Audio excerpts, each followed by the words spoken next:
All right, on this episode of the LPDS, I give you a little update on the prep for the Texas trip that I'm taking back down to the LPDS compound. We provide more Epstein updates on the file dump, the million document file dump that recently came out the last couple of weeks. I share what I think is a funny story of, I guess, a day in the life helping out Crazy Carol and JPL3 with some stuff. And then, of course, we got a nice little cage fact for you. All that coming up right now.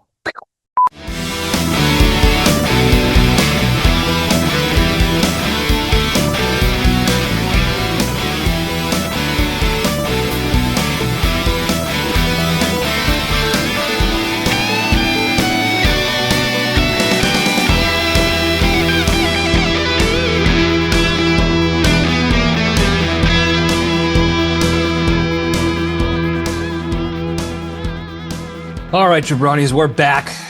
Welcome back to the Libretti Podcast Diary Show. I'm your host, Libretti.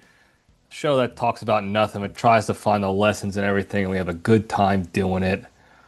Hope everybody had a good week. Mine has been out of control, busy.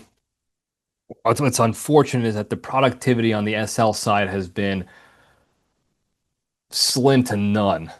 But I've been doing a lot of stuff for the parents and getting things ready for the road trip to Texas. Now, by the time this posts, we're back at the LPDS compound in Texas, and we'll be rocking and rolling for, doing things back, back the way they were, back to normal routine, normal workout schedule again, hitting the gym again more often. I was doing home workouts mainly here, except when I hung out with the bone crusher. I was gonna say crusher, I don't know why. And we hit the gym there, but everything else has been, I got the pull-up bar behind me or behind the camera and the Bowflex behind me and doing push-ups and squats and what have yous. So it'll be nice to get to the gym again and get on schedule. It'll be nice to be back in a routine where I can be selfish again. And I'm not saying that because I want to be selfish, because I enjoy helping people and being around people and being there for my friends and family more than anything else.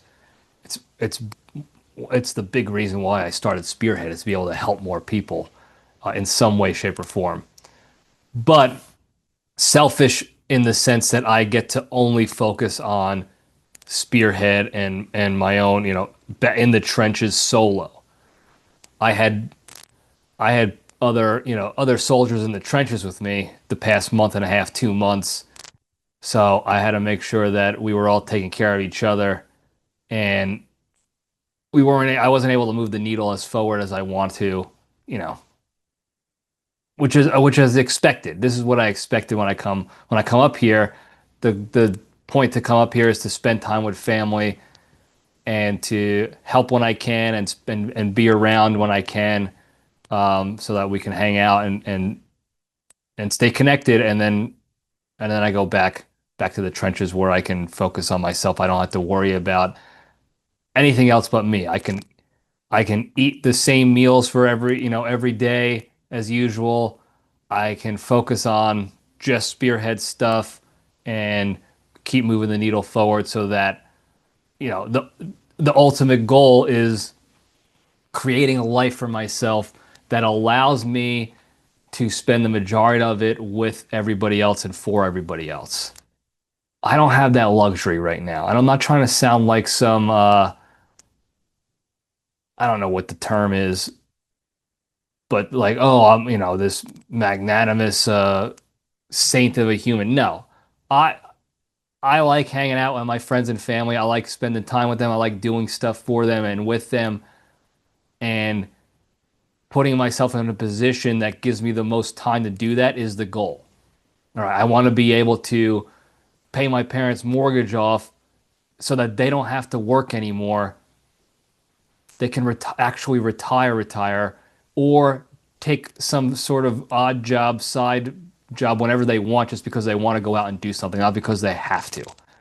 I want to be able to fly my friends in or family in whenever they want to come visit wherever I am. I want to be able to decide I want to go on vacation and just book the flight and go tomorrow if I wanted to, and be able to bring Randy with me. And then whatever else I want to do in that regard. I want to go to a new restaurant with my with the creature or the wet cat or Bonji or Crusher or whatever. We just go. We don't have to coordinate like I got to check my time, my finances, I got to do this for work and that and this and that. No. I want to put myself in a position to where I can do all that stuff and be there for people and be with the people I love. So, long story longer, it'll be nice to get back into the trenches full throttle to focus on that goal. All that being said, I'm recording this early where I'm leaving Friday morning. I'm recording this on a Thursday. So again, by the time this posts, I'll be back in Texas. And I'm leaving tomorrow morning. And I haven't even begun to pack yet. I had to actually do a bunch of work all day, and I was fighting with Yahoo Mail on behalf of my father with a bunch of nincompoops at the customer support. And I still have to finish laundry and pack and tear this setup down, this makeshift dungeon studio. This is all gonna get torn down, teared down. Is that a word? Somebody who's grammar and dictionary conscious, hit me up. McStiff, you usually you're better at this than I am in the grammar world and in the word world. So I don't think teared is a word. Torn down. I got to tear this stuff down. It's got to be torn down. And I got to pack. I'm going to leave Friday morning, tomorrow morning. I haven't been able to do any of that. I've been procrastinating. I don't want to do any of that because I don't like the packing. I want to be rich enough so that I can have a fella pack for me. So anyway, I digress here. This is not going to be a terribly long episode. If you notice, if you're on YouTube land, I don't even have the uniform on today because it's in the laundry right now. I'm trying to do some multitasking here, and I got my laundry going, and that's where it's at. I couldn't sacrifice this time around wearing the tank and waiting on the laundry. It's got to be done now because I got other crap I got to do. That being said, I do want to share a funny story in the Junction that occurred earlier this week that I think you guys would appreciate. But the tinfoil hat in me, the conspiracy theorist in me, has to provide some, what I feel necessary updates on the latest Epstein file dump. Now, last week, it was the latest files dumped right as I was getting ready to record, basically. So I didn't get a chance to go through all this stuff. I still haven't gotten a chance to go through all this stuff. So there's going to be more updates. They uploaded like millions of documents. Everybody's saying 3 million. And when every news outlet and media person and politician is saying the same number, it makes me uneasy that there's a reason why they did that. They did that during COVID when suddenly every state around the country and then every other country was reporting all in the same week 33 new cases. We now have 33 new cases, 33 new cases, 30.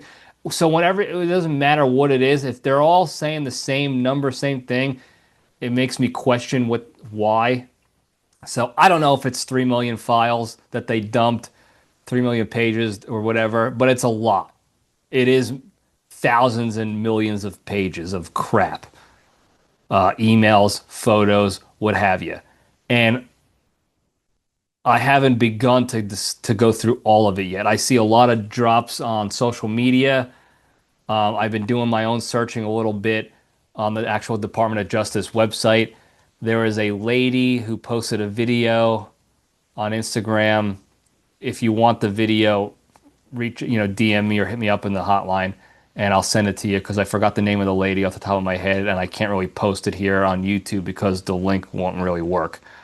But She posted a video how you can take the documents from the DOJ website and put it into this Google Drive situation where it automatically parses everything out into emails, photographs, different categories so that you can go through it yourself a little bit easier. Um, so I got to do that. And I guess, like I said, if you want it, you can let me know and I'll send you the video. Wet Cat showed me that actually. So I'm still going through it all, but it's not good. It's not good at all. I'm not going to sit here and say definitively these are the people that should be, prosecuted, but I believe everybody I've seen so far, just about everybody I've seen so far, actually identified and named and not redacted in the files, should at the very least be questioned and investigated.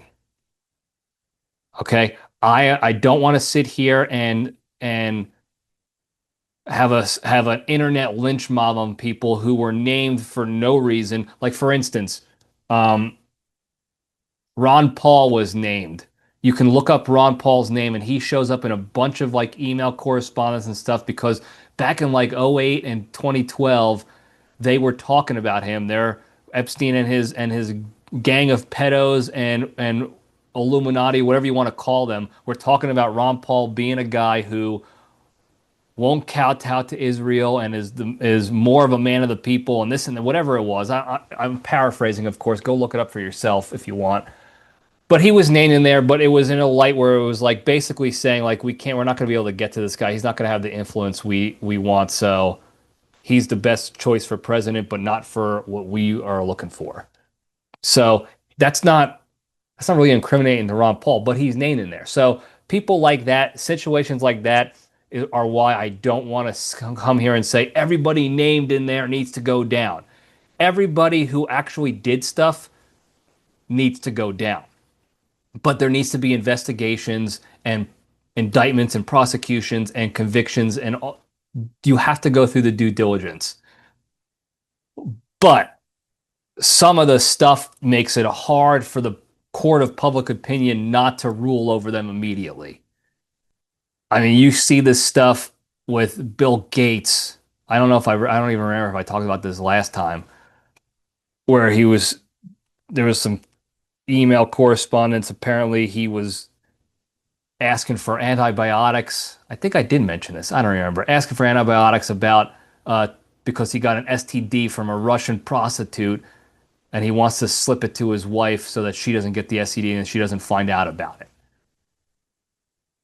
And I think I did mention that, like, if that guy who's so in the whole global health vaccine lab created meat situation if he's willing to slip drugs to his own wife, imagine what he's going to put in that lab created meat and those vaccines to complete strangers. Anything. So I'm being redundant with that. But Trumpy Bear is all over the place. He's all over in those documents with accusations from people, random people, stories, emails from Jeffy Epstein saying don't bring certain types of people at these parties because Trump doesn't like them or whatever it was. So it doesn't look good for Trumpy Bear either. I'm actually surprised he put it out there. I didn't have his lackey Pam Bondi keep those under wraps because it doesn't help his case out much. There's still nothing, in my opinion, based on what I've seen so far, that is as incriminated, I think, as the Trump haters want. But it should absolutely warrant investigations into exactly he's being accused of, who is accusing him, where the credit, do an investigation on all these people. Everybody named in those weird lights. There was the one guy, Dr. Peter Attia. He was on Rogan a bunch of times back in the day. Pretty smart doctor, always put out stuff on social media, like medical stuff that made sense. And then things started getting weird with him because he started defending Kevin Spacey like a year or two ago when Kevin Spacey got done with his stuff. and was back in the limelight, Peter Attia started defending him. It was weird. He got a lot of backlash for it. Now you see he's in a bunch of emails talking to Jeffy Epstein saying, "Oh, you live such a crazy, outrageous lifestyle, and it stinks because I can't tell anybody. I can't tell a soul about it." Like implying, and then he said some other weird, creepy stuff about women, and it was very basically implying like we can't tell anybody about what we're doing because it's bad stuff, the worst of the worst. And we're talking like child torture and mutilation and sexual assaults and raping and killing these kids and these minors and covering things up and everything that the crazy tinfoil hatters said for years now is all being shown throughout these email conversations and text message conversations and correspondence and victim testimonies and things like that. It's all proving to be true. And that's the worst part about it. Because some conspiracies you want to be right on. Like I want to be right on aliens. I want aliens to be real so we can figure out what's going on in the universe. I did not want to be right about all the crazy cockamamie tinfoil hat theories we've had on Epstein for years. When I say years, I mean long before even the LPDS was around. And these are starting to come to fruition. The Wayfair stuff. Remember that whole crazy thing that the media tried to shut down almost immediately, where they were selling Wayfair shelves for $13,000, and the name of the shelf that they had was like the Simone shelf, and it correlated with Simone Smith, who was been a young girl who went missing like a week or two ago or whatever. It still sounds crazy talking about it. I'm sure some of you are listening to me right now, even still, and saying, "Well, they haven't. It's still crazy. There's no there. It's just correlation. It's not causation." And I get that correlation doesn't mean causation all the time. I understand that, but you have emails of Jeffy Epstein sending Wayfair gifts to Woody Allen. Why is Epstein, this billionaire apparently, ordering off a Wayfair piece of furniture for Woody Allen as a gift? Why is Ellen DeGeneres selling Wayfair shelves, buying Wayfair shelves? Why is all that happening? Oh, there's a bunch of stuff on Wayfair and them buying and selling these shelves. Jeffy Epstein was pals with the owner of Wayfair and all the people involved in that website and other websites too. I'm trying to remember what other website. I don't want to say Etsy because I don't want to implicate them incorrectly, but it was a website like Etsy where people were doing the same thing, selling these weird like paintings of children with eating pizza and hot dogs, selling it for like $10,000. All the craziest things you can possibly think of that you thought the tinfoil hatters were making up because they were on drugs or they were schizos or whatever it is. All this stuff is being, and they're in normal conversations with these people in these emails. And it's unbelievably disheartening. Unbelievably disheartening. And what's crazier is that there's I have almost no hope that anything's actually going to be done about it. You think it's a coincidence that Trumpy Bear assigned Pam Bondi as the Attorney General? She was like the district attorney in Florida, or forgot exactly her job in Florida, right after Epstein's first sweetheart deal that he got from like John Podesta and those guys. I forgot the other names involved in the Florida situation in like, what was it, '08, maybe 12 or 14. I forgot the first time where he was basically convicted of all the child prostitution and stuff like that, and instead of getting anything, they gave him like house arrest for a month. And then she came in right after that and kept the operation going. So it's not a coincidence that she's the attorney general federally now for the whole United States. You can hate Trumpy Bear, but he's not stupid. It sucks because whatever you find out about him, uh, is nothing's going to happen, or anybody in his administration or any of the politicians. No, it's not. Nothing is going to happen to any of these people for a number of reasons. One, because they're the ones in charge of doing something about it. Why would they investigate themselves? Two, I think because the whole operation is still ongoing. And you could keep calling me crazy for thinking about this, thinking like this, but as more and more information comes out, the more and more I'm confident that this is an intelligence operation, that Jeff Epstein is alive and well as an intel asset, and this operation is ongoing. This whole blackmail operation for power and control and all the worst things you can imagine. And that's why nothing's going to get done about it.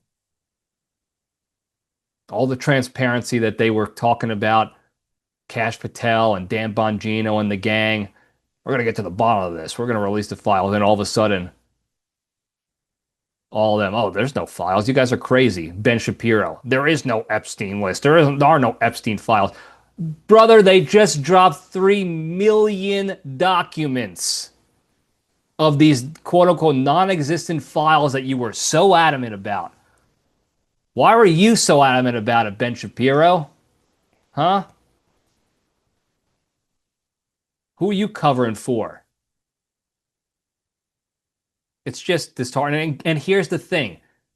I'm telling, go read this disgusting stuff in these files and these photos. And go look at the photos and everything. Go read it and I want you to absorb it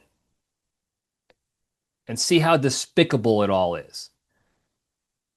Then I want you to realize and remember that this is just the stuff they released. They still have millions more documents that have been unreleased that they refuse to put out. They were supposed to already. They refused to put those out. Imagine how much worse those are and who else is involved. And what I don't understand, they kept talking about transparency.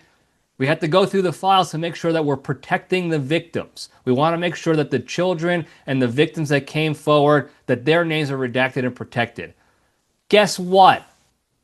There are hundreds and hundreds of email addresses and names redacted that were not the victims. They are the suspects.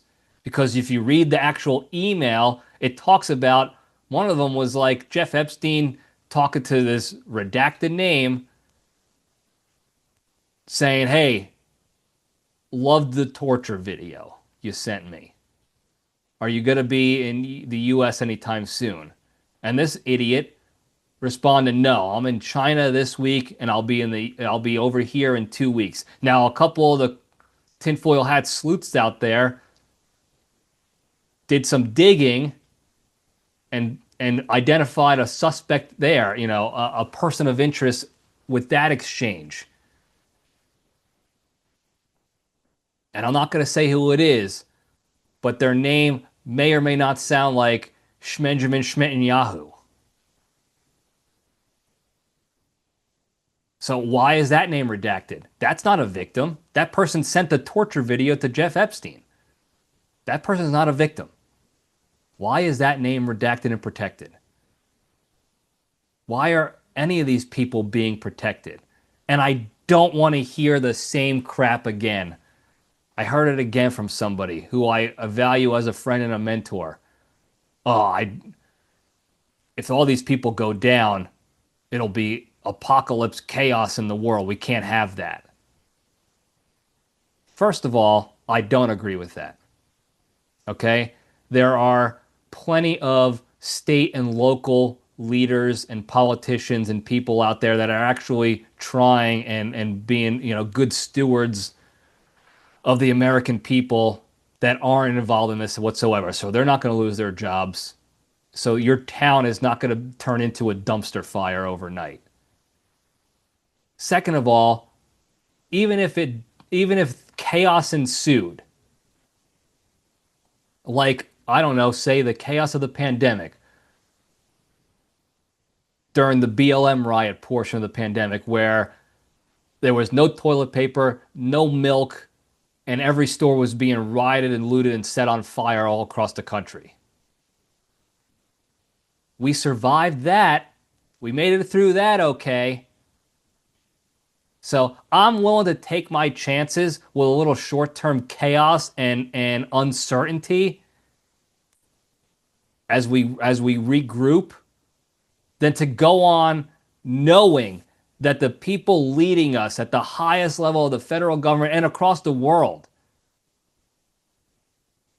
Vatican people, members of the Vatican, the royal family, other presidents and government officials from other countries. I'd much rather deal with short-term chaos and uncertainty than knowing that those people that are torturing and mutilating children and killing and raping kids and trafficking them, kidnapping them and killing them and torturing them in the worst way possible are still running the show. I still can't connect the dots on why people would prefer to keep doing the things the way that we're doing them, knowing what we know now. And again, that's just what we know now. Who knows what else is in those damn files? So, as usual, I'm going to keep talking about it. My life's good. I have no plans on offing myself or harming myself in any way, folks. Just to put that out there in the ether. I'm doing great. But I'm going to keep talking about this and bringing light to it because in my mind, this is one of the most important, despicable things going on right now that actually is going to affect everybody in some way, shape, or form. And I just can't imagine being a parent of a child who has been a victim of that. And then turning on the TV and seeing the perpetrators living a lavish lifestyle, telling us what to do, making us pay our taxes so that they can steal it through money laundering and frauds and scams, so they can keep funding their lavish lifestyles and their sex parties and their child torture so that they could drink their adrenochrome blood and all this stuff. And that sounds crazy, doesn't it? But don't take it from me. It's all in the files now. Okay? We were the crazy nut jobs saying that. Stuff that doesn't even make sense in humankind. Adrenochrome, what the hell is that? They're torturing babies to get adrenaline through their blood and then they're drinking their blood. That sounds nuts. It does sound nuts, and it is nuts. But now it's not just the crazy big-nosed bald idiot behind the camera telling you anymore. It's right there in the documents and the conversations that these people are having with each other. The same people you turn on every news outlet and they're showing up on TV. They're in the White House.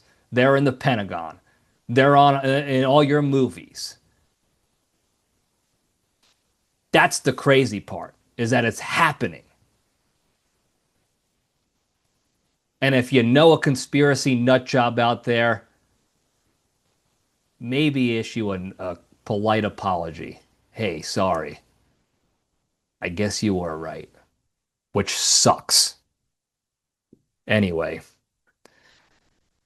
let's get into the good stuff. Let's go into the positive on a high note here, because all this does is get me angrier and angrier, and nobody wants to listen to me blab on about this stuff anymore.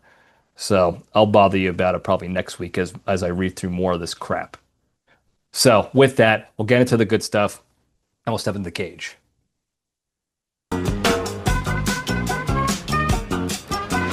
Okay, let's run. All right, today's Into the Cage segment is proudly sponsored by Snickers Fingers. Careful with that one.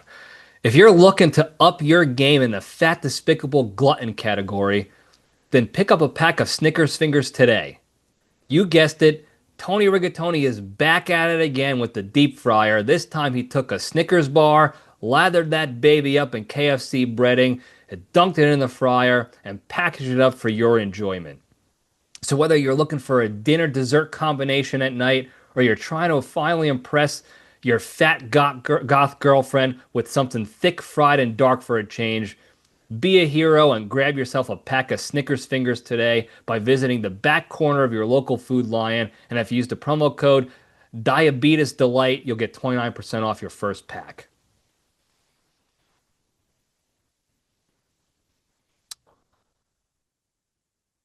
No further explanation needed. Sounds delightful. Anyway, the Cage fact. So Nic Cage was doing another interview recently and was talking with the guy about acting and the relationship between actors and their brand and the fans and this and that. And he was talking about this thought-provoking quote that he heard as like a sort of like advice to actors who want to be at the top of their game, the top level, top tier actors. The quote was something to the along the lines of "Stay mysterious, appear selectively, and treat each project as its own event, and avoid overexposure so audiences are always left wanting more." And he goes into talk about how like there you know if you look at some of these top tier actors in the business, like the Tom Cruises and the what have yous,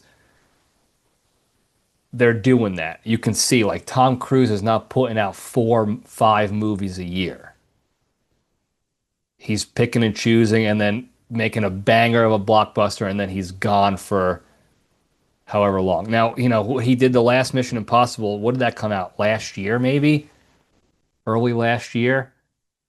And I haven't seen him in anything since. Now, it's only been a year, but, Nic Cage put out 5 movies in that same time frame. And then he went on to say in the interview, basically, he understands that premise and it does work. But on the flip side of things, again, this is a previous Cage fact, he enjoys the work. He enjoys the craft. The agnostic of the films he had to make to pay off his tax debt during that whole tax theft situation with his accountant, he still enjoys the work, and he sees it as a coal miner, a train conductor, a janitor, a mailman, an office secretary. They show up every day for work, all year around. They're working, and that's what he sees it as. I'm gonna work as just as often as them. There shouldn't they have the luxury if they're good at what they're if they're good at their craft of acting and pretending to be other people in movies and TV shows, they can do one movie a year. It's a 3 months of shooting, and then they do the PR tour, and that's about it. And they can live a nice, luxurious lifestyle doing that. But that's not his style. Okay? And so what he said he's done is he's created a situation where you're going to get 3, 4, 5 Nic Cage performances a year. But he's going to be so full board Nic Cage in each one of those performances and those efforts that it's still going to leave you wanting more. And let me tell you something. He couldn't have been more on the nose. Because every time I see that guy in a movie, no matter how good the movie actually is, his performance always makes me think at the end, I can't wait to see the next Nic Cage classic. So find me another actor out there who's doing that, putting out three, four, five pieces a year, leaving you wanting more, completely going 100% in, full board, and is also not a dirty, disgusting pedophile child torturer. You're not going to find it out there. You're just not. So that's the Cage fact. You're welcome. Move on over to the Junction. We'll spin the logo up. So in my week of getting things ready together, I had to go through. I'm still going through some boxes, some Tupperware containers, big containers that my mom had of like stuff that she saved of mine, childhood crap, this and that. I'm probably just gonna end up taking those boxes with me and going through them at my house later on because I don't have the time now to do it, and I procrastinated on it because I didn't want to do it because most of it's gonna be garbage anyway. But I also told my parents I would help them get new phones. Now, my mom had the iPhone 7 when it came out. It was, the bigger, wider looking phone. It was really just a little bit longer. At the time, it was the biggest phone you can get because she likes a big screen to be able to see and use her little sausage fingers on the keyboard without any issues. And she's had that phone since the iPhone 7 came out. We gave her a good, strong case, an honor box, which were big time. Like they were even bulkier back then. Was it 10 years ago, probably? And that's the phone she's had. My old man, his phone was, he's probably had his 7-ish years, is an iPhone 8. So he got it a year or two after the 8 came out, and then just kept that up until now. And both of those phones, they stopped a long time ago the software updates. So it's now to the point where they can't update even apps on their phone that they need every day. My mom has a work authentication app that needed an update and she can't update it. So now the app is in German. So she had to look up the words in German on the steps she needs to take to authenticate for her work computer to connect to sign in. She had to look those up and write them down so that when she sees it on the screen, she knows, okay, this means connect. This means authorize because the app doesn't update anymore. My old man can't download his latest Yahoo Mail app because the phone does not the software is not compatible anymore. So it's to the point where they definitely do need new phones.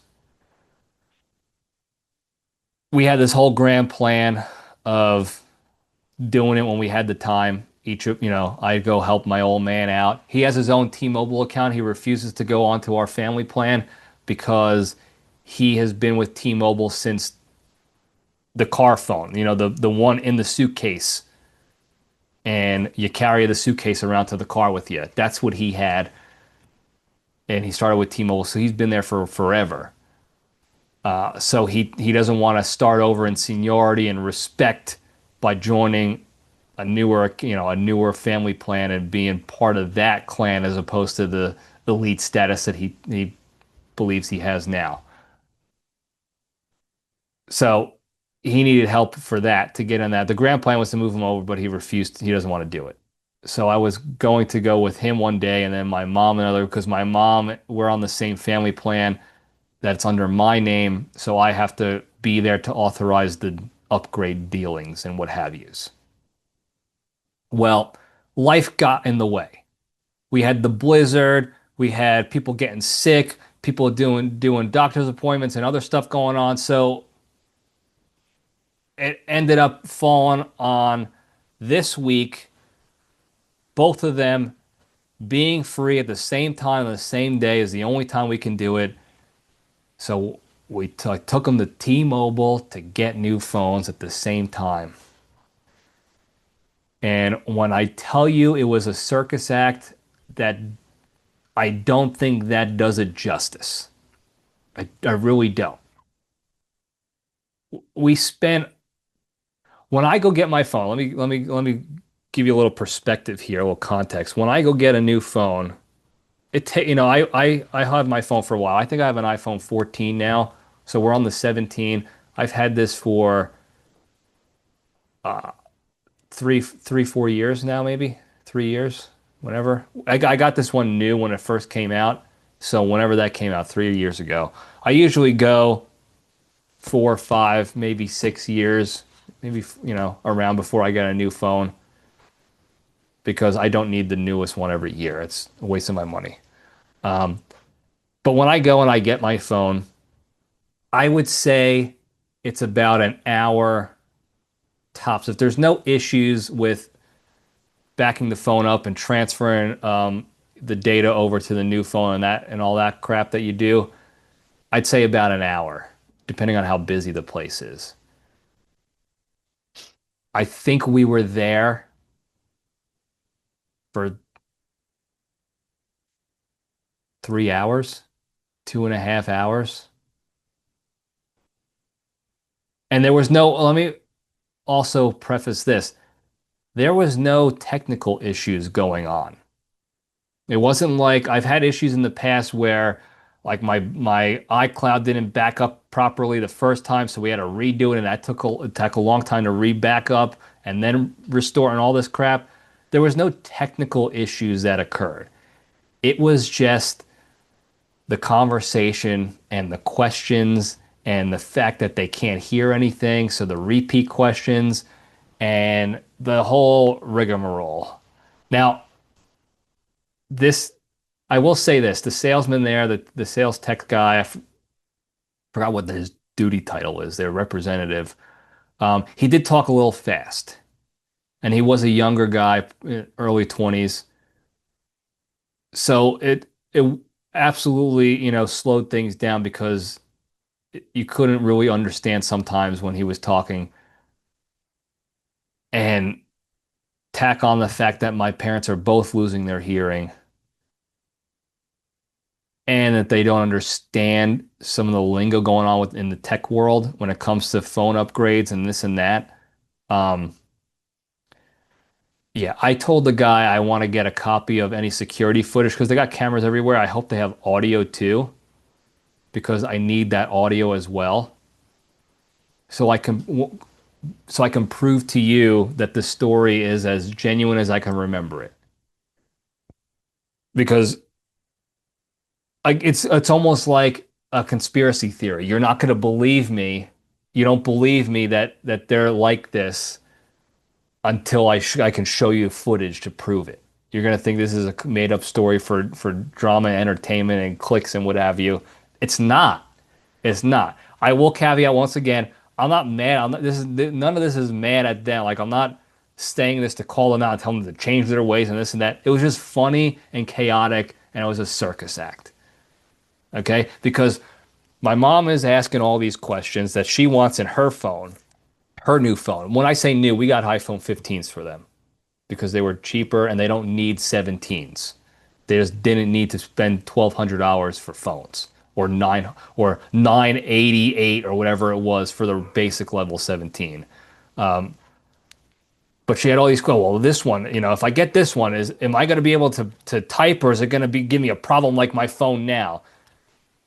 And then the guy would answer. She's like, I can't hear you. And then she would talk to me and be like, hey, tell him I want to be able to do this and this. And I said, Ma, he can understand you. You are the one who can't understand him. So you could talk directly to him. You don't need the translator in that way. You could talk to him.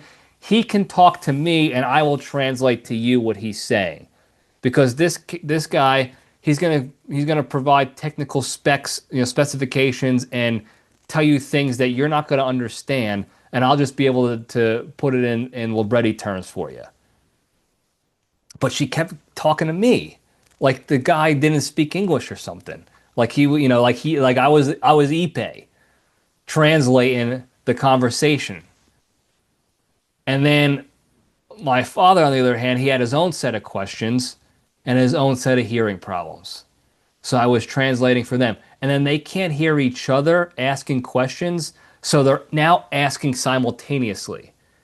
So now I'm jucking and jiving. I'm getting in the middle, and I have to break up the conversation and let the guy know what was his name, Darbert.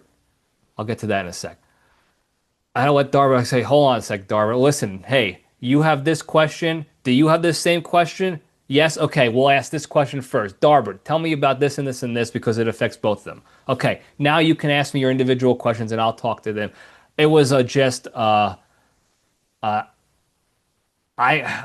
circus act.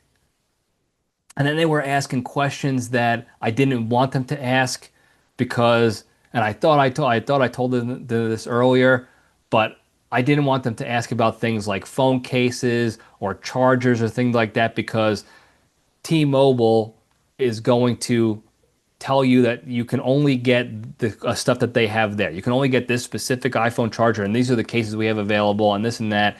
And I didn't want them to have to overpay for crap that they didn't really need. We were just gonna go. I just wanted to get the phone, so I was gonna get the cases online and the cables and all that stuff online, because that's what they're supposed to do at those stores. Those representatives are supposed to sell you their shit. Got it.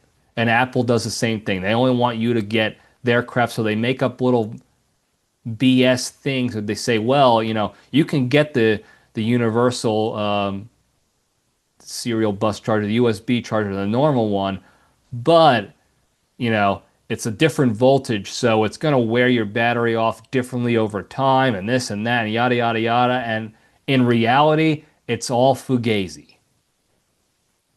because they just want you to buy their specific charger that only goes into Mac products, and then their specific adapters so you can plug them into walls and stuff. Because I don't use their new charger hardly at all. The only time I use the Apple specific charger cable that I got in the box with my phone is when I was using my phone as a camera and I was plugging it into the phone to keep it charged while I was recording. That's it. Otherwise, I have regular USB to USB-C charge that, they sell ones that are specific for iPhones at a much better rate, and you can plug them into your car. You can plug them into regular USB ports, no problem. And I don't notice a damn bit of difference in my battery life because of it. And it's not blowing my phone up. It's not burning it out, nothing. But of course, they bring it up, and so I have to now tell them, and I have to translate to them through sign language and facial expressions that, hey, don't worry, we're not getting that crap here. We don't need it. You need one specific adapter, and that's it. And we'll be fine. And I'll get the rest online for cheaper. So I was navigating that. And then comes the Libretti coup de grace of conversation pieces with strangers in public. And this is something that was passed down from Libretti to Libretti to Libretti. My grandfather did it. His siblings did it. Their parents did it. And it was something I thought my father was going to beat. And I hope that I beat. But it doesn't seem likely now. So I need you guys to make sure as I get up there in age, you remind me to not fall into this Libretti trap. You see a different skin color or a different accent, and now that person becomes whatever stereotype the Libretti has in their head about that, culture, ethnicity, whatever. Now, luckily, the Librettis are not ever negative in that way. I would never, certainly never call them even remotely racist at all. But they are known, I say we, I haven't done it just yet, at least publicly. They're known for identifying them by the stereotypes or identifying things based on the culture, ethnicity, race, whatever. I think I mentioned my uncle, JPL2's brother used to log all his baseball stats when he played ball growing up as a kid and then up through. He could have played probably in the pros close to it if there wasn't the war, and then he didn't go work at the family junk shop after the war. But he would tell you, like, we played this Bronx team, and then he would identify them by like these were all Hispanic players. This was the Hispanic team. And then we played, this was the all black team. This is the all Italian team. This is the all Irish team, the all white team, whatever. That's just how they identified it. My grandfather was the same way. My great Aunt Mary was the same way. It wasn't anything bad saying like, "Don't watch out for them. They'll do this." It was just, "Oh, I had a Jewish doctor today.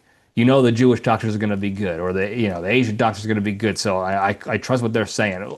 It was just stupid stuff like that that you think you keep to yourself, but not my family. We say that almost to their face. In fact, directly to their face, because on this guy's name tag it said his name was Darbert, and they ask him, "Hey, what background are you? Where's that name from? I never heard Darbert before." And he said, "Well, it's a combination of my mother and father's name. So I imagine his father's name was maybe something like Albert, and his mom was maybe like a Darla or something like that. I don't know exactly, but they combined forces and they made his own name Darbert." Good dude, by the way, real smart, ambitious kind of guy, super helpful and patient and accommodating. Um, so then he goes, "Oh, I'm from, Dominican. I grew up here, but my family's Dominican." And then what's the next? Before I can change the subject, and I blame myself because in my head, I'm like, okay, it's time to change the subject because this guy mentioned his ethnicity. Didn't matter what it was. He could have said Italian. He could have said waspy white from Connecticut, anything. As soon as he mentioned that, I knew the associations were coming, if you will, the stereotype associations. And again, my family does never associates negative when they're talking out in public. But I knew it was coming, and I was not quick enough on the draw to change the subject to make up an issue that I was having with the phones or whatever. And all of a sudden, you hear, and from out of left, just a dagger out of left field. "Oh, so you must play baseball, right?" "No, I don't. I actually don't play any sports." "And what? You don't play baseball? Why?" And then another dagger from the other end. "Everybody knows that the best shortstops in the game of baseball are all Dominicans. You can't tell me that anybody else has smoother hands in the middle infield than a good Dominican kid, a good Dominican ball player. How can you not play baseball?" And then I hear, "Right, Johnny?" to me, because that's what they call me. And I immediately deflected because I'll be damned if I'm going to get caught on camera in public associating and risking 10 years from now getting canceled by some, fat bullhorn, purple hair, liberal white woman from Portland, Oregon, or even New York City for that matter, or New Jersey these days, telling me 10 years from now, "Hey, you said Dominicans were good at baseball and that's racist and this and that." And so all I said is, "Hey, I'm gonna shift the conversation because we don't want to make Darbert uncomfortable here because he disappointed you guys because he doesn't play baseball. He decided to do something else with his life." Luckily, Darbert, credit to him, he goes, "Nah, it's cool." He goes, "Mostly people ask me about basketball because I'm tall, and I'm so sick of them so thinking I play basketball just because I'm tall. So baseball is refreshing." He goes, "Also, he's like, my friends and I talk about racist crap like that all the time, so it's no big deal. We like to joke about it, so I didn't take offense." So I was like, thank God you're, a level-headed individual because I thought for sure this was going to go down a darker path where you felt uncomfortable, and then we had to have that conversation in public, and then the police are going to get called, and next thing you know, I'm bailing out my old man and my mom because they were aggressively trying to convince this kid that he made a big mistake not being a baseball player because he's wasting these smooth hands. By the way, we're still getting these phones updated and situated, all in the midst of this chaos. Okay. Fast forward to an hour later, we finally get things done. And now Darbert is trying to say, okay, let's get this phone set up. Let's set up your Siri, your face scan, this and that. We can get it customized and whatever. And I was like, listen, my friend, you've done enough. He actually even gave me coupons. I call them coupons, but I know that most people call them coupons, coops. He gave me some coops to this chicken joint in the same strip mall that we were at because he said it was legit and they have good, good sandwiches to check out. But they don't have this chicken place in Texas. So I didn't have the heart to tell him no. I accepted the gift. I told my parents, I was like, go, take the coops. I told them later on, take the coops and go check the place out. It looks pretty good. Or I'll come back and check it out the next time I'm home. Um, and then we also exchanged Instagrams and stuff, me and Darber, because he wants to eventually be his own, be his own boss and do things, the remote lifestyle. So we're gonna stay in touch. He was a good dude. But I said, listen, you've done enough. Okay. I gotta cut you loose now before it's too late for you. You'll never survive, and I can't do that to you. So I said, I'll take care of the rest of the stuff. I know how to set up the Siri and increase the font size and do the face enablement and the passcodes and this and that. We got it. Please save yourself. And we left. Oh, by the way, they paid in cash for the phones. My old man is going to pay his monthly or whatever, but my mom had to pay an exact change in cash. So it took him a little extra because they don't usually deal in cash. He had to figure out the process because T-Mobile has a process, but they never use it. So that took extra time. Anyway, we finally get to a point where we can leave. Now, here is a mistake I made that I'm glad did not come back to bite us. I drove with my father there. We met up with my mom because she had a doctor's appointment for her post-cataract follow-up. And they dilated her eyes to assess the post-surgery, whatever, the findings or whatever. So she was having trouble seeing, and she didn't want to drive home after that. So I said, okay, I'll drive with you. My mistake was that my old man's phone was still in setup mode. He would not be able to call in an emergency or send a text or anything at the time because we didn't customize it for JPL3 yet, like Darbert wanted to do. I should have had my mother drive with him and I would drive her car back because her phone, I can show her a little bit quicker. Hey, if you need to call for anything, an emergency, you get a flat tire or whatever, just hit this button right here. I'll set it up, whatever.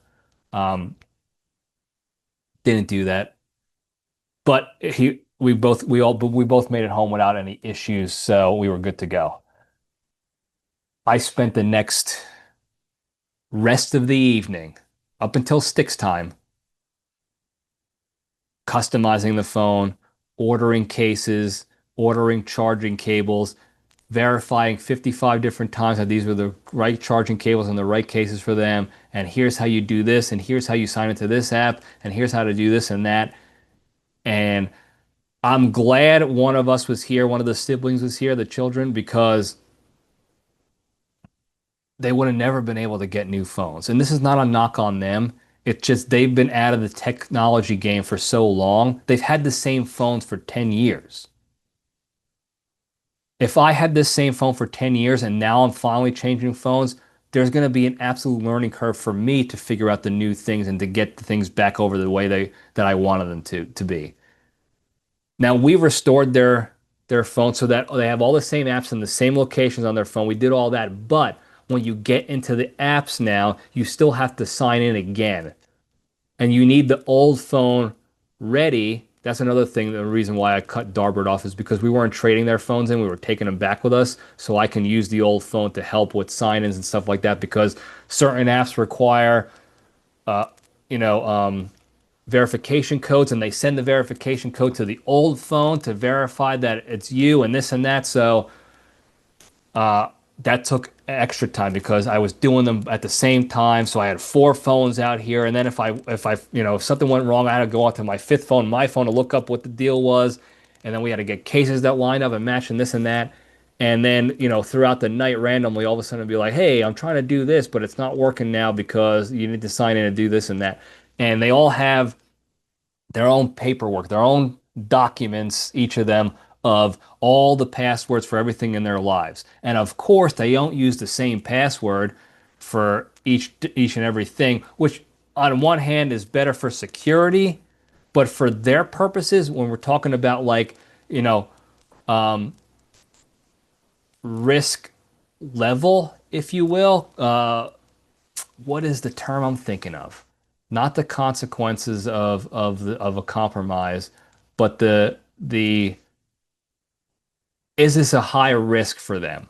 Like, is somebody going to come in and try to hack their Spotify or hack their email or hack their bank account and do serious damage? The worst damage they would do would be to the bank account, but it's not as bad as it's not a debilitating like, you know, the stock market crash of the 80s and the 20s when people were jumping off buildings kind of bad. So they have nothing really that people were going to try to steal from them.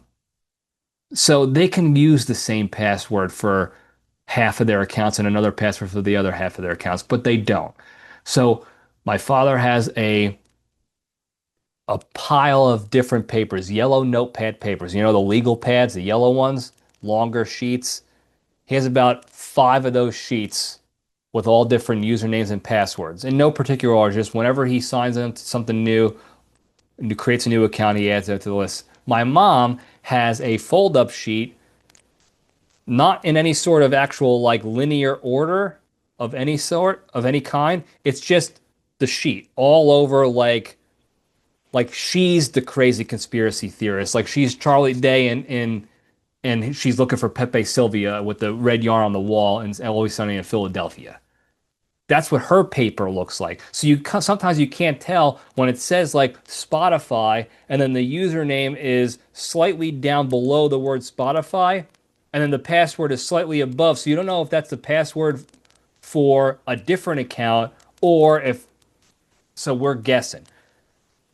So I'm on standby all night, eating my dinner, my dessert, getting ready for sticks, whatever I'm doing, to be ready for, hey, I need, I can't get into my Google Photos to see the grandkids' photos, or whatever. Okay, let me go in. Let me consult the manual here of passwords, the secret book, the black book of passwords here that they carry around with them and can be easily stolen. So that to protect, they have these passwords and they have different passwords to protect themselves, but then they carry it on them so that if the person stole their bag, they have everything. They have their phone, their credit cards, and the account information to get into the credit cards and to the bank and all that stuff. And the phones to do it with to verify with the codes. So I don't know why they do that. I I can't convince them to not do that, except I did convince my father to leave his passwords at home. If he forgets, it's really never going to be a situation where he needs the password right now and he can't wait till he gets home. So, and he remembers his most important ones anyway. They're still not very, they're not strong passwords either. But that's a different problem in and of itself. So I'm just consulting password documents. I'm flipping through pages to try to match up. Oh, this one's actually expired password. So now I have to update the password on the app, and then I have to update the password in the secret log, and I have to do it in a way that they know this is the new password.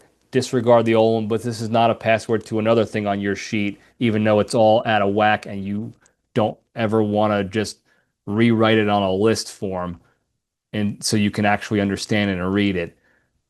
So, long story longer, um, I texted my brother and sister. I texted Sticks and I said, listen to me, both of you. Besides the agnostic of the shoveling and the blizzards and stuff here, I said I took them to get phones today at the same time, two separate T-Mobile accounts, two separate phones simultaneously. Plus, I customized it. Plus, I got the cases ordered and the charging cables, and I taught him and I showed him how to do it. I said, consider this my quote unquote, you need to help your parents debt for the year paid off. If I don't help them at all for the rest of the year, I am paid off for that. I did it all. Now, in reality, obviously, I'm never going to say no and be like, nope, you used up your son assistance for the year. You're done. Obviously, I'm not going to do that. In fact, my father requested it just this morning with his email account was having issues. And I was on the phone with Yahoo Mail for an hour because they have a glitch in their system that's not allowing you to update payment methods for your cloud storage for Yahoo Mail. And they're trying to make it sound like it's user error. And after an hour of me absolutely bulldozing this customer support woman, who was a nice lady, but completely out of her element. And by the way, we're coming off of war with the government, by the way. I don't know why I said by the way twice, but by the way, by the way. I'm fresh out of combat with the government, with the defense finance system. And you're coming in as a rookie level Yahoo Mail subscription customer support specialist who spends most of their time just helping people type their passwords in when they get locked out. She didn't stand a chance. She absolutely did not stand a chance. I was able to get to a supervisor where the supervisor finally said, oh, yeah, this is actually a back-end glitch issue. We're going to try to fix this and we'll get back to, blah, blah, blah, whatever. But again, it just goes to show you that I am obviously not going to hold this over my parents, but I am going to laugh about it. I'm not going to ask them to change. I'm not going to get frustrated with them and be like, stop asking me these questions. You should know this by now. I don't care about that crap. But I am going to laugh about it and tell the story. Because if we can't laugh at the fire pit about stories like this, what the hell are we doing with our lives? This is what it's all about. I grew up going to my family's house in New York City for New Year's or Christmas or just a random weekend where everybody can get together. And I grew up listening to stories of my grandparents when they were younger and doing stupid stuff and who's falling underneath the car and who's sliding down the hill by accident and who's gluing their fingers together. That's what you do. You share these stories over a meal and a good laugh.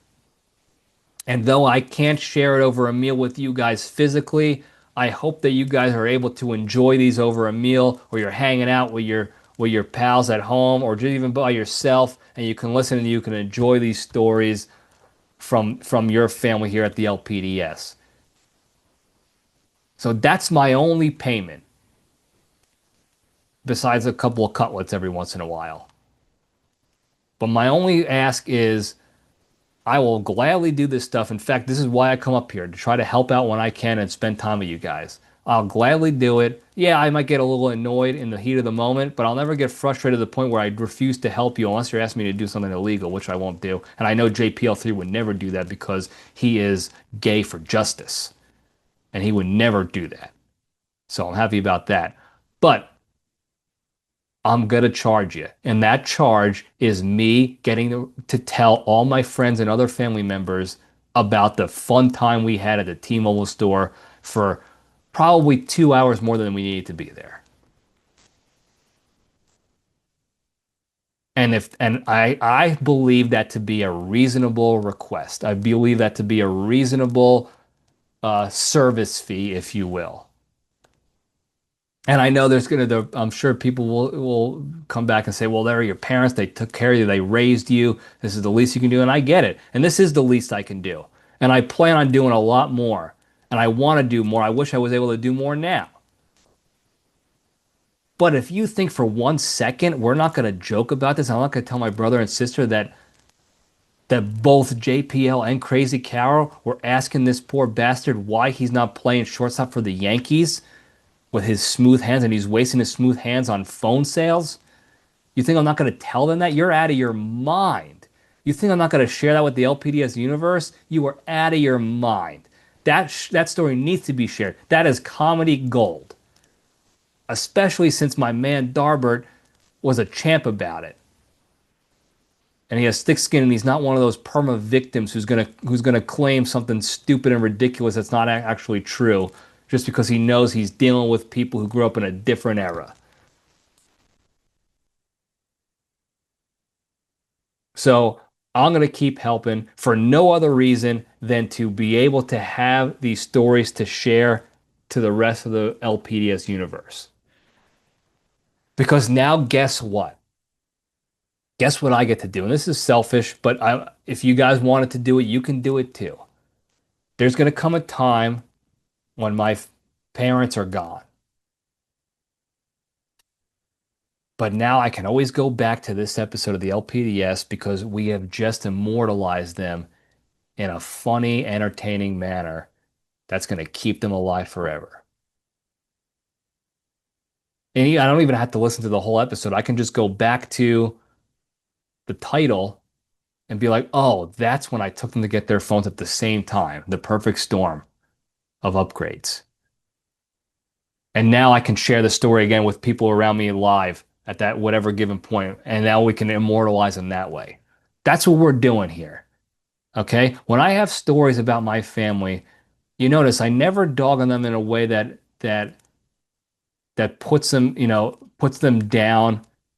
I don't believe I'm disrespectful to them when I'm sharing stories. I'm certainly not calling them out for anything like grossly disrespectful or bad or illegal or anything like that because they never did any of that stuff. I don't think I come off as like I'm a victim of bad parenting. I don't think my parents were bad at all. They were tough. They made some mistakes like every other parent, but I turned out okay. I'm not going to be a victim. I'm not going to come and cry victimhood based off of that. But being able to come here and share these stories, we're immortalizing our families. And there's no way I'm not going through that funny, ridiculous experience and not talking about it. I mean, what are we doing here if we're not able to talk about it and have a good time about that shit? What am I gonna sit here and be like, "Oh, how was your day?" Good. What'd you do? We upgraded our phones. As soon as I said that to anybody who knows me and my family, if I said that to anybody who knows me and my family, the first thing they would say to me is, "That's it? That's all you're gonna say? Everything went well? That's it? It was just normal going to upgrade the phones and nothing happened?" They're gonna know right away. As soon as I say that, what would you do today? Oh, I took mom and dad to get phones at the same time at T-Mobile. They're gonna grab a beverage, grab a snack. Maybe they're gonna cheese up and they're gonna sit down and be like, okay, story time. Send it. Go. Let's hear it. I know something happened. Tell me what it was. And they're gonna be right. And I'm not gonna sit there and be like, no, no, I don't want to tell this story. It dies with me and it dies with them. That's ridiculous. I want my parents and family to live forever. And this is the way we're going to do it. Until they come up with drugs or until we realize, I guess, the adrenochrome is going to keep us alive forever and we all have access to it somehow, there's going to come a point where they're not going to be here physically. So this is how you immortalize people and your loved ones in your life, by sharing the stories. So I hope you enjoyed that story. If you did, please leave a comment or you can DM me or you can hit the hotline and let me know because I like sharing these stories. I think they're fun and entertaining and provide some positivity in the world, at least in our small, in our little LPDS universe. So if you like them, let me know and I'll keep them coming. And if you don't like them, I'm going to be honest with you. I'm still going to keep them coming. I'll take your feedback, but I'm still going to keep the stories coming. Because even too, there are other people that listen to this that also know my family. You're not just fans. They're also family members or friends or whatever. So this is a way for them to connect and be like, oh, I'm glad to hear that they got new phones. And this is a great story to hear how it all went down. because you know nothing's going to go down smoothly in the Libretti world. It just doesn't happen that way. It would be boring and it would be a loser, boring lifestyle if everything just went smooth for us. That's no way to live. We're going to get to the bottom of why Darwood didn't play baseball. That's what we're going to do. He was handed a gold glove on a silver platter. You got gold glove, silver slugger, all-star game, World Baseball Classic, all right there in front of you with your silky smooth hands at shortstop, and you're pissing it away. We're going to get to the bottom of that here. So, hope you guys enjoy that story. That's all I got to say about that. Before we go, very quickly, the big three, the three pillars of staying strong and being a better, happier, kinder, healthier, less stressed, more genuine human being, and being able to spread that positivity and goodness to all those around you throughout the land. Number one, exercise every day. Do something every day to improve your health, fitness, and wellness, physically, mentally, or emotionally.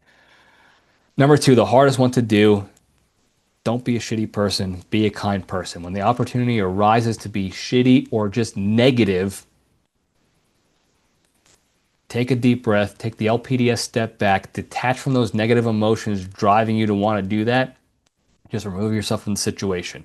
Turn your phone off, close your laptop, walk away, whatever you got to do. Just omit yourself from the situation. Just by that inaction alone, you're minimizing the negativity going on in the world around you, and you're giving yourself the capacity now and the space to go focus on more positive, productive things in your lives, like exercising. Number three, the most important one, be genuinely thankful and grateful for all the good you have in your lives. And you can do this a little bit each and every day by taking a couple seconds to think about just one good thing in your life each day, or something that happened to you that was good in the last 24 hours, and think about what your life would be like without that thing. Even if it was marginally, it's going to make your life marginally worse, that will put you in a state of gratitude right there immediately, because now you're thinking like, oh, my life would have been a certain percentage worse without this thing that happened to me today.